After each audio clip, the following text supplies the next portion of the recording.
Hello friends, welcome to Johnny Talks. तो आज की इस वीडियो में दोस्तों हम डिस्कस करेंगे हिस्ट्री और पॉलिटी के बहुत ही महत्वपूर्ण प्रश्न जो कि आपके आने वाले competitive exam HP secretary clerk exam के लिए और जीओआईटी एग्जाम के लिए काफ़ी हेल्पफुल होंगे, जिनमें जीके के प्रश्न पूछे जाते हैं। तो एचपीएसएससी हमीरपुर बोर्ड के सभी एग्जाम के लिए ये वीडियो काफ़ी हेल्पफुल रहने वाली है।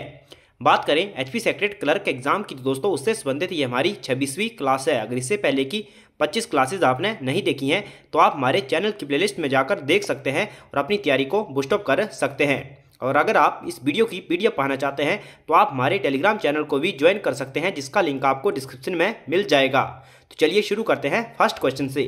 फर्स्ट क्वेश्चन है, man passed from the food gathering stage to the food producing stage in the. तो आपको बताना है मानव भोजन एकत्रीकरण अवस्था से भोजन उत्पादन अवस्था में आया। तो कब आया था मानव? तो दोस्तों भोजन एकत्रीकरण की अवस्था से भोजन की उत्पादन अवस्था में जब मनुष्य ने प्रवेश किया तो वो था नवपाषाण काल। ऑप्शन सी जो है वो सही हो जाएगा। और बात करें नवपाषाण काल की, दोस्तों नवपाषाण काल या फिर नियोलिथिक एज, तो इस शब्द का सबसे पहले जो प्रयोग किया था वो किया था सर जॉन लुवाक के द्वारा। इनके द्वारा सबसे पहले इसका प्रयोग किया गया था। और जो दोस्तों पहिए का आविष्कार है वो भी नवपाषाण काल में ही हुआ था।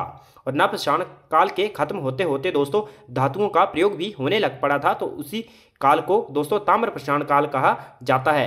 नेक्स्ट क्वेश्चन है, विच कंटेन्स द गायत्री मंत्रा। तो आपको बताना है किसमें गायत्री मंत्र है, ऋग्वेद, यजुर्वेद, उपनिषद या फिर सामवेद। तो दोस्तों जो गायत्री मंत्र है इसका जो वर्णन है वो है ऋग्वेद में। ऑप्शन ए सही हो जाएगा। ऋग्वेद में वर्णन है गायत्री मंत्र का। और ऋग्वेद जो है दोस्तों ऋग्वेद के तीसरे मंडल में गायत्री मंत्र का वर्णन है। जो गायत्री मंत्र है दोस्तों यह सावित्री देव सूर्य की स्तुति में है। तीसरे मंडल में इसका वर्णन है। तो कुल जो मंडल है ऋग्वेद में दोस्तों वो है 10 और तीसरे मंडल में गायत्री मंत्र का उल्लेख है।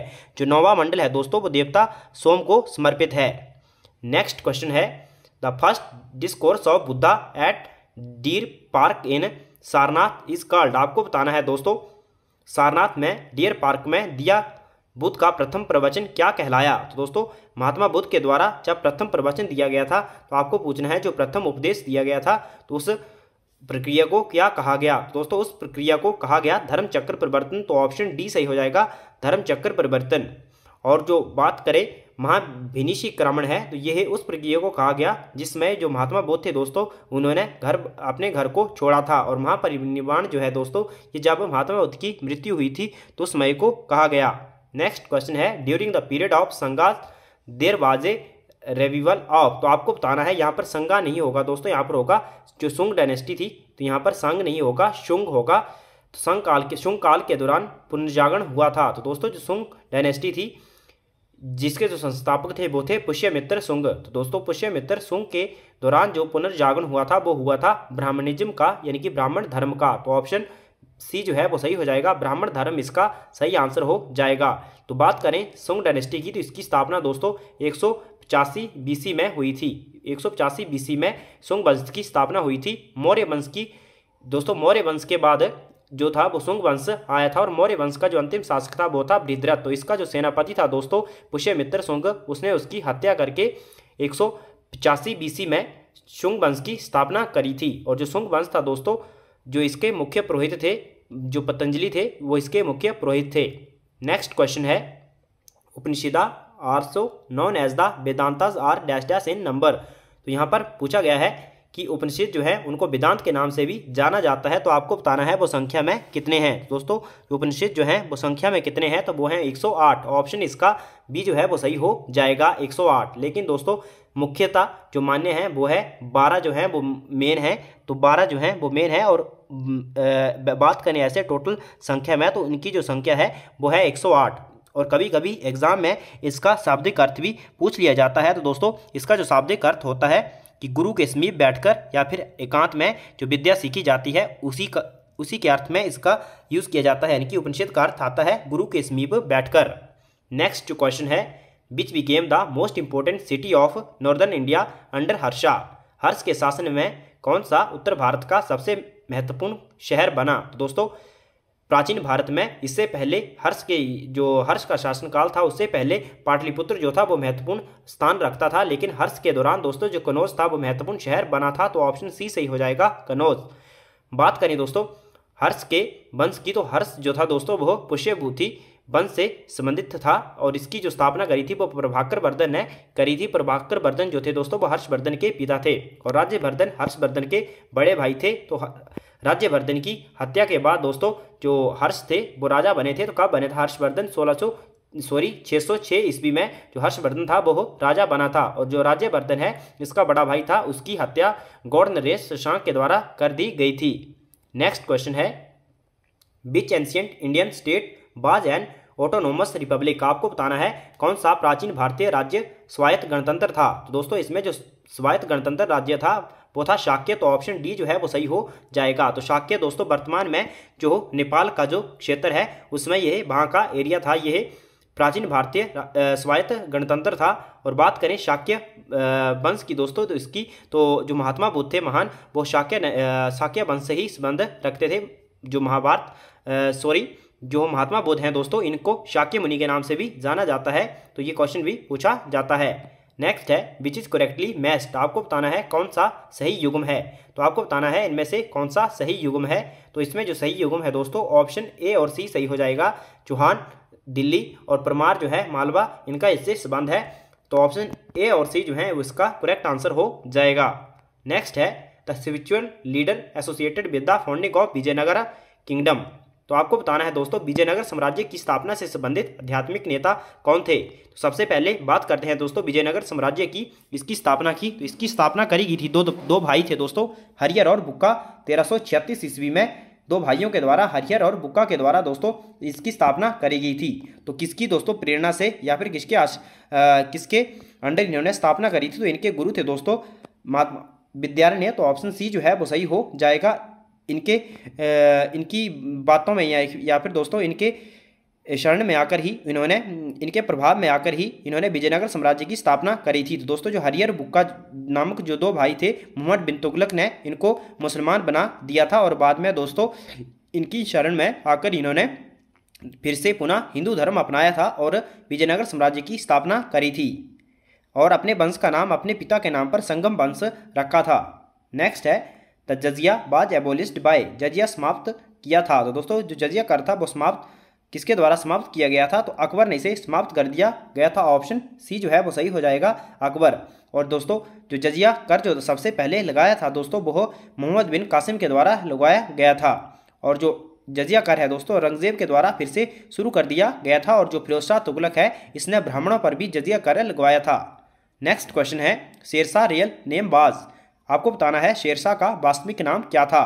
तो दोस्तों जो शेरशाह सूरी था ये अफगान शासक था और इसका जो वास्तविक नाम था दोस्तों वो था फरीद खान। तो ऑप्शन डी सही हो जाएगा, फरीद इसका सही आंसर हो जाएगा। दोस्तों बिहार का एक सूबेदार था बाबर खान लोहानी, उसने फरीद को दोस्तों शेर खान की उपाधि दी थी।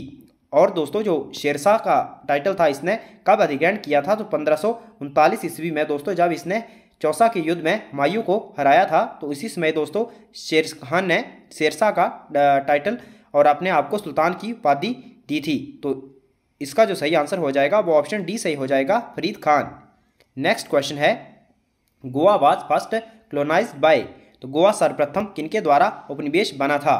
तो गोवा जो था दोस्तों सर्वप्रथम किसका उपनिवेश बना था? यह बना था पुर्तगालियों का। ऑप्शन डी सही हो जाएगा, पोर्टुगीज। ऑप्शन डी करेक्ट हो जाएगा। तो आप सभी को पता होगा दोस्तों जो भारत में सर्वप्रथम यूरोपीय आए थे वो थे पुर्तगाली। तो कब आए थे दोस्तों? 1498 ईस्वी में वास्को डी गामा सर्वप्रथम भारत आया था और यह पुर्तगाली था। इसके बाद जो पुर्तगाली कंपनी थी उसकी स्थापना होती है और भारत में वो एंट्री करती है।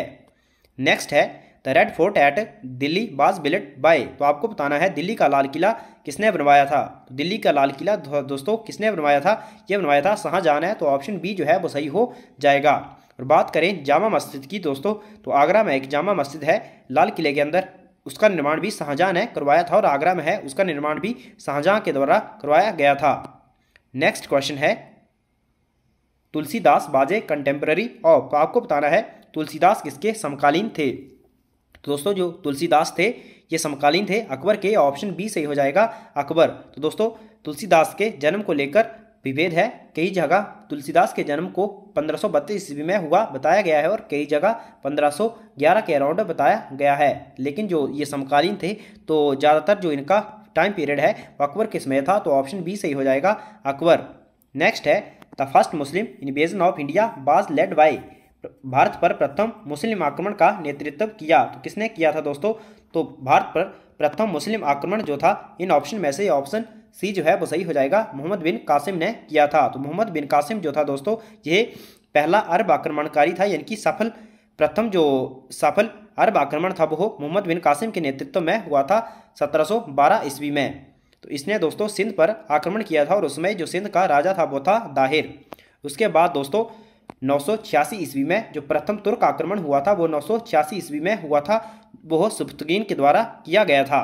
और जो मोहम्मद गोरी है दोस्तों, तो इसने इसका जो मेन लड़ाई है मोहम्मद गोरी की वो पृथ्वीराज चौहान के साथ हुई थी, जो तराइन के प्रथम द्वितीय युद्ध है। और जो तैमूर लंग है इसने आक्रमण किया था दोस्तों 1398 ईस्वी में। नेक्स्ट जो है the last governor general of India was, Bharat के अंतिम गवर्नर जनरल कौन थे, तो भारत के अंतिम गवर्नर जनरल जो थे वो थे दोस्तों सिराज बालचारी, ऑप्शन सी जो है वो सही हो जाएगा। यह भारत के प्रथम और अंतिम भारतीय गवर्नर जनरल थे। और वैसे भारत के जो अंतिम ब्रिटिश गवर्नर जनरल थे दोस्तों वो थे लॉर्ड माउंटबेटन। नेक्स्ट क्वेश्चन है who is associated with the local self government act, कौन स्थानीय स्वशासन अधिनियम से संबंधित है, तो स्थानीय स्वशासन अधिनियम से जो संबंधित है दोस्तों वो है लॉर्ड रिपन, तो ऑप्शन डी जो है वो सही हो जाएगा, लॉर्ड रिपन। नेक्स्ट है और सिविल सर्विसों का जो जनक है दोस्तों वो लॉर्ड कॉर्नवालिस को कहा जाता है। और जो लॉर्ड रिपन है दोस्तों इनको स्थानीय स्वशासन का जनक कहा जाता है। नेक्स्ट है Vallabhbhai Patel was born at, Vallabhbhai Patel का जन्म कहाँ हुआ था, तो आपको बताना है। तो जो वल्लभ भाई पटेल हैं दोस्तों इनको यूनिफर ऑफ इंडिया या फिर भारत के लौह पुरुष के रूप में जाना जाता है। और इनका जन्म हुआ था दोस्तों नडियाद में, ऑप्शन ए सही हो जाएगा, नडियाद। तो कब हुआ था इनका जन्म दोस्तों, तो इनका जन्म हुआ था 31 अक्टूबर 1885 को इनका जन्म हुआ था। और इनकी मृत्यु हुई है 15 दिसंबर 1950 को दोस्तों, इनकी मृत्यु हुई है 1950 को। तो काफ़ी महत्वपूर्ण पुरुष थे भारत के इतिहास में वल्लभ भाई पटेल, और भारत के यह प्रथम उप प्रधानमंत्री भी बने थे। नेक्स्ट क्वेश्चन है before Delhi where was the capital of India during the British India, British भारत के दौरान भारत की राजधानी दिल्ली के पहले कहाँ थी, तो ये थी कलकत्ता में, ऑप्शन सी सही हो जाएगा, कलकत्ता में। तो कब बनी थी दिल्ली ब्रिटिश भारत की राजधानी, 1911 में। नेक्स्ट क्वेश्चन है who commented the Cripps mission was a post dated cheque on a crashing bank, किसने टिप्पणी की थी क्रिप्स मिशन ढहते बैंक का उत्तर दिनांकित चेक था, दोस्तों ये टिप्पणी करी थी महात्मा गांधी ने, ऑप्शन बी सही हो जाएगा, महात्मा गांधी। तो ये कब आया था क्रिप्स मिशन दोस्तों, तो 1942 में उसके दौरान आया था दोस्तों। जो स्टैफोर्ड क्रिप्स थे वो इसके प्रमुख लीडर थे। नेक्स्ट क्वेश्चन जो है वो है India opted for a federal form of government because of, तो आपको बताना है भारत ने किस कारण सरकार का संघीय प्रारूप चुना। तो दोस्तों भारत ने सरकार का जो संघीय प्रारूप चुना था ये चुना था भारत में दोस्तों भाषाई और क्षेत्रीय विविधता होने के कारण, यानी कि लिंग्विस्टिक एंड रीजनल डाइवर्सिटी, तो ऑप्शन सी इसका सही हो जाएगा। नेक्स्ट क्वेश्चन है the right to freedom of speech in India may be restricted if the freedom is use to, भारत में वाक की स्वतंत्रता का अधिकार प्रतिबंधित हो सकता है यदि स्वतंत्रता का उपयोग किया जाता है। तो दोस्तों वाक की स्वतंत्रता यानी कि right to freedom of speech, तो इसका वर्णन जो है वो भारत के मौलिक अधिकार 19 मौलिक अधिकार जो है आर्टिकल इसका 19(1) में इसका वर्णन है। तो यहाँ पर पूछा है भारत में वाक की स्वतंत्रता का अधिकार प्रतिबंधित हो सकता है यदि स्वतंत्रता का उपयोग दोस्तों लोगों को हिंसा के लिए भड़काने में यूज किया जाता है, तो ऑप्शन ए जो है वो सही हो जाएगा। नेक्स्ट क्वेश्चन है which bill can not be introduce first in Rajya Sabha, तो आपको बताना है कौन सा विधेयक पहले राज्यसभा में नहीं लाया जा सकता है। तो दोस्तों जो मनी बिल है यानी कि धन विधेयक है वो राज्यसभा में नहीं लाया जा सकता है, ये लोकसभा में लाया जाता है, तो ऑप्शन ए सही हो जाएगा धन विधेयक। इसका जो वर्णन है दोस्तों वो आर्टिकल 110 में इसका वर्णन है।